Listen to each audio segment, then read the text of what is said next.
Depuis tout petit, le parcours pour les études est à peu près clair pour tout le monde. Après le collège, c'est le lycée, puis l'université. Mais est-ce une bonne idée pour tout le monde d'aller à l'université? Pourquoi en Afrique, tout le monde veut faire des études supérieures longues?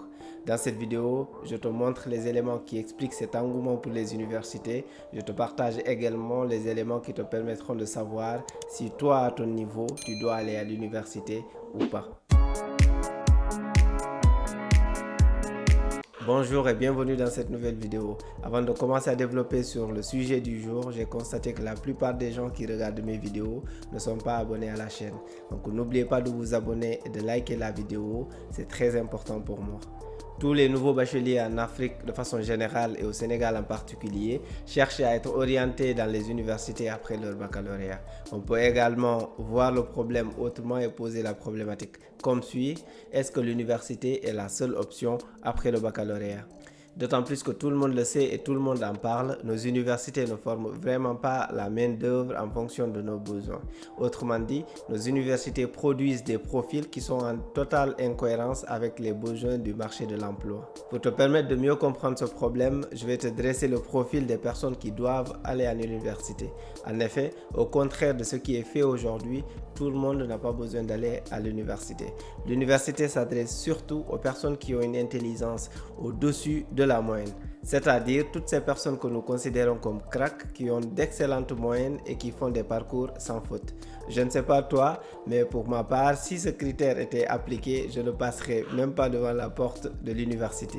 Dans ce lot, on peut également mettre les élèves qui excellent dans une matière en particulier, par exemple mathématiques, physique, chimie ou français. Pourquoi ce sont ces personnes qui doivent aller à l'université? Parce que tout simplement dans un pays, on a besoin d'avoir une petite quantité d'intellectuels qui va décliner une vision, gérer, manager les différents secteurs, mais surtout avoir un grand nombre d'exécutants qui va être chargé d'exécuter, de réaliser la vision de façon concrète. Malheureusement, nos dirigeants nous donnent souvent un exemple des pays développés, sauf qu'ils ne font pas la part entre faire des études pour savoir faire quelque chose concrètement et faire de longues études pour maîtriser à la fois la théorie et la pratique. Par exemple, si on prend un pays comme la France, la plupart des gens ont fait des études, mais peu ont une licence ou un master. Plus on avance sur le niveau d'études, moins il y aura de monde. Donc la plupart des gens se spécialisent niveau baccalauréat, baccalauréat professionnel, sinon niveau BTS, bac plus 2 en devenant technicien d'un domaine en particulier. Et plus on avance, moins il y aura de monde, parce que ce sont ces petites mains qui construisent un pays. On a juste besoin des intellectuels pour décliner la vision et derrière avoir des exécutants capables de transformer cette vision en quelque chose de concret. Maintenant que tu sais si l'université est faite pour toi ou pas, malheureusement les élèves continuent à y aller en masse et voici pourquoi. C'est tout simplement lié à un complexe hérité de nos ancêtres, mais qui est aussi fortement lié à la colonisation. Je t'explique.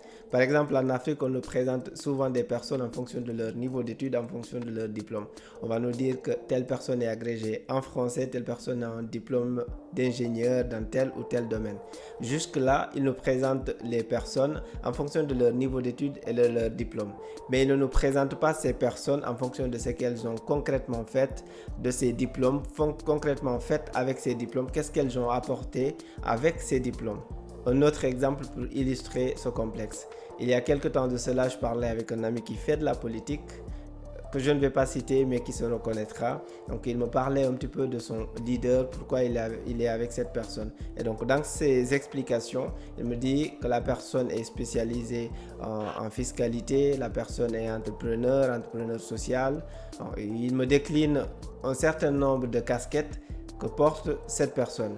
Et quand je lui pose la question à savoir, mais qu'est-ce que ton leader il apporte à sa population, il est incapable de me répondre.